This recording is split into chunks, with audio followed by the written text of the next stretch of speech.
नमस्कार, स्वागत है आपका अपने यूट्यूब चैनल बी एजुकेटर में। बात करेंगे 69,000 शिक्षक भर्ती 6800 सूची कोर्ट अपडेट कब जारी होगी, यूपी टेट आंसर की कितने नंबर तक बढ़ने की संभावना, कितने नंबर बढ़ सकते हैं, इन्हीं बिंदुओं पर बात करेंगे। वीडियो स्टार्ट करने से पहले अगर आपको लगता है कि चैनल के माध्यम से आपके राइट्स के लिए आपकी हक की आवाज़ को उठाया जाता है और शिक्षक भर्ती से संबंधित ऑथेंटिक अपडेट आप तक पहुँचाई जाती है तो निसंकोच आपको चैनल से जुड़ना चाहिए।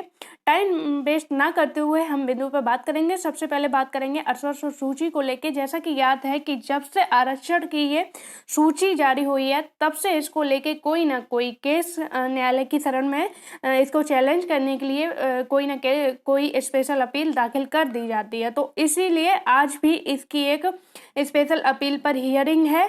तो पहले आप जो है, जैसा कि आप लोग देख पा रहे हो, 24 फरवरी को सीरियल नंबर 24 पर केस लगा है। कोर्ट नंबर 4 राजन रॉय जी की बेंच में राघवेंद्र प्रसाद मिश्रा की जो याचिका है उसकी हियरिंग होगी। और आप लोगों की जानकारी के लिए बता दूं कि राजन रॉय जो जस्टिस हैं उन्हीं की बेंच में ये फर्स्ट टाइम जब इसको 6800 सूची को चैलेंज किया गया था 27 और 21% को लागू करवाने के लिए, तो उन्हीं के द्वारा बोला गया था कि आप जो है 69,000 से अतिरिक्त कोई अन्य पद नहीं दे सकते हो और अगर आपको इसमें इन अभ्यर्थियों को नियुक्ति देनी है तो सबको नोटिस इश्यू कराइए। इन्हीं जस्टिस के द्वारा ऐसा जो है ऑर्डर दिया गया था। तो ये केस फिर से उसी बेंच में लगा है। उसके बाद आपकी जो है बेंच जब मेन याचिका थी चेंज हो गई थी, फिर उसके बाद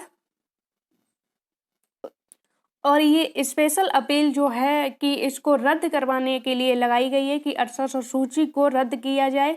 जो जस्टिस हैं वो पहले से इस मामले से अवगत हैं, तो कहीं ना कहीं संभावना नहीं बनती है कि ये सूची रद्द होगी, बल्कि पूरा मामला जो है जस्टिस इसको संज्ञान में ले सकते हैं। और दूसरी बात ये है कि इस लिस्ट को रद्द करने का कोई औचित्य नहीं बनता है, क्योंकि राष्ट्रीय पिछड़ा वर्ग आयोग ने और शिक्षा विभाग के जो अधिकारी हैं उन्होंने भी जो अपना एफिडेविट दिया है कि कुछ पदों में जो है मेरिट बनाते हुए गड़बड़ी हुई है, इसके लिए इतने पदों पर हम इन अभ्यर्थियों को नियुक्ति देने के लिए प्रतिबद्ध हैं। तो कहीं ना कहीं आप लोग इस चीज़ से निश्चिंत हो सकते हो कि आपकी लिस्ट तो रद्द नहीं होगी। हाँ, थोड़ा मैटर आपका जो है 10 तारीख के बाद, जैसा कि आपने प्रीवियस हियरिंग में देखा था, मैंने आज की जिस पर हियरिंग हुई थी जस्टिस दीपक कुमार जी की बेंच में, तो उसकी डेट जो है शिक्षा विभाग के अधिकारियों द्वारा और एजी महोदय के द्वारा उसकी डेट आपकी 22 मार्च को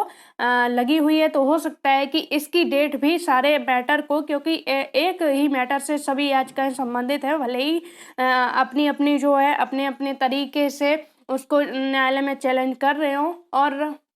और सेकेंड पॉइंट ये है कि 6800 सूची रद्द होने का एक आपके पास, अगर आप इसको चैलेंज करने जाते हो कि इसको रद्द करना चाहिए, तो आप किस बेस पर रद्द करवाना चाहते हो। आपके पास जो है इसके लिए सॉलिड एविडेंस होने चाहिए, प्रूफ होने चाहिए, तभी आप किसी याचिका को जो है चैलेंज कर सकते हो। अब आप हर कोई अभ्यर्थी अपनी मनमानी तरीके से किसी को मैटर को न्यायालय में ले जाएगा, तो जाहिर सी बात है ये चीज़ें जो है फंसाने के लिए होती हैं, अपने न्याय या अधिकार के लिए नहीं होती हैं। तो 6800 सूची से संबंधित और जो आरक्षण से संबंधित अभ्यर्थी हैं उनके लिए कहीं ना कहीं इस लिस्ट से संबंधित हैं, उनको चिंता करने की आवश्यकता नहीं है। आपका जो है मैटर एक ना एक दिन तो सॉल्व होना ही है। हाँ, ये जरूर हो सकता है कि इसमें थोड़ा टाइम लगे। आप किसी मैटर को लेके अगर उसमें न्यायालय की शरण में जाते हो तो सबसे पहले आपको चीज़ें कुछ दिखानी पड़ती हैं, कुछ एविडेंस देने पड़ते हैं कि इस लिस्ट की वजह से मेरा व्यक्तिगत हित प्रभावित हो रहा है और हमारा जो अधिकार है, राइट है, उसका हनन किया जा रहा है। तो उसके लिए जो न्यायालय होता है आपको आपका अधिकार देता है, ना कि आप किसी भी लिस्ट को उठा के, किसी भी भर्ती को उठा के न्यायालय में चैलेंज करोगे और उस पर रद्द या जाएगा। जब इसकी हियरिंग होगी तो एक साथ सभी याचिकाओं को सुना जाएगा। तो अभी तक इसकी कोई भी कोर्ट अपडेट नहीं है कि जो बेंच में लगा हुआ है इसकी हियरिंग में क्या हुआ है। जैसे ही कोई अपडेट आती है चैनल के माध्यम से आपको इसकी अपडेट दी जाएगी। अब बात करेंगे कब जारी होगी यूपी टेट की आंसर की। तो सभी को जो उम्मीद थी कि 23 फरवरी को यानी कल की इसकी यूपी टेट की आंसर की जारी कर दी जाएगी, लेकिन जो है आचार संहिता लगी हुई है, चुनाव का जो है वक्त है, लेकिन उसके पश्चात भी शासन के द्वारा जो आचार संहिता और चुनाव आयोग से इसका रिजल्ट और जो आंसर की है उसको जारी करने के लिए परमिशन मांगी गई, लेकिन परमिशन जो है नहीं दी गई। प्रयागराज उत्तर प्रदेश शिक्षक पात्रता परीक्षा यूपी टीईटी की अंतिम उत्तर कुंजी शासन की अनुमति न मिलने से बुधवार को जारी नहीं हो सकी। इसके साथ 25 फरवरी को परिणाम घोषित होने की उम्मीद भी खत्म हो गई है।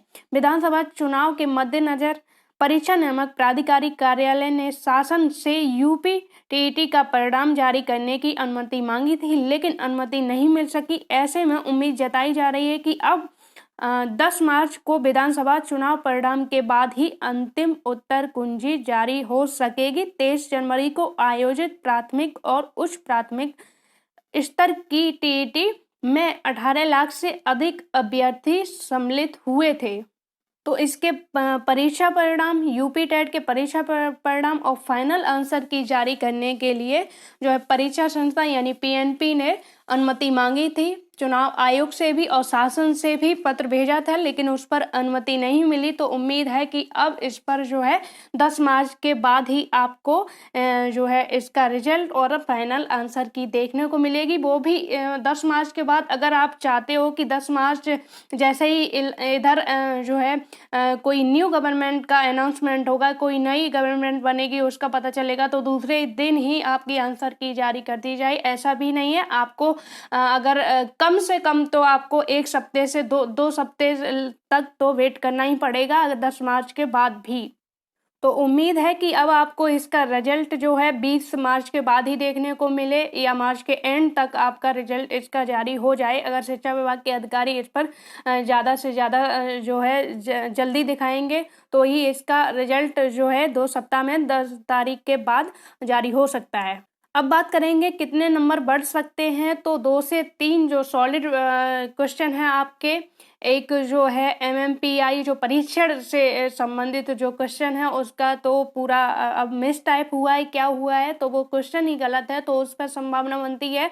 और एक आपका जो आंख की किरकिरी है वो, और दूसरा जो सैसवा काल का जो पीरियड टाइम पूछा गया है उसका जो है क्वेश्चन, तो 3 क्वेश्चन आपके